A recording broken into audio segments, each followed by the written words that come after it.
13 წლის მოზარდის მიმართ გარყვნილი ქმედების ბრალდებით გორში კაცი დააკავეს. ფიზიკური თავდასხმა და მკვლელობის მუქარა გორის რაიონის მცხოვრების თქმით თანასოფლელმა ბიზნესმენმა სცემა და მოკლით დაემუქრა. ზურაბ ჯაფარიძის დაკავება მიზნად ისახავს პოლიტიკური ოპოზიციის დაშინებას და გაჩუმებას, წერია ბრიტანეთის საელჩოს განცხადებაში. ზუგდიდის რაიონულმა სასამართლომ ზარქუას საჩივრის საფუძველზე მარიამ სიჭინავა 4000, კერენესებოა კი 3500 ლარით დააჯარიმა. მოსამართლემ დამნაშავედ მოიცნო, თუმცა გამოიყენა მხოლოდ ჯარიმა, დაკვეთა ნამდვილად ჰქონდა ჩემს დაკავებას.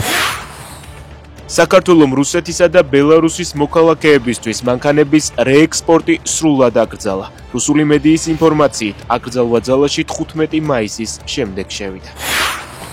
ქართველები კარგად გვექცევიან, ქვეყნის ხელმძღვანელობის მიმართ დამოკიდებულება მეტნაკლებად ნორმალურია, განაცხადა ლუკაშენკომ. ნორვეგიაში კაცმა სახლის ეზოში გემი აღმოაჩინა. 125 მეტრიანი გემი იოჰან ჰელბერგის სახლს 1 მეტრით ასწდა. შემთხვევის შედეგად არავინ დაშავებულა.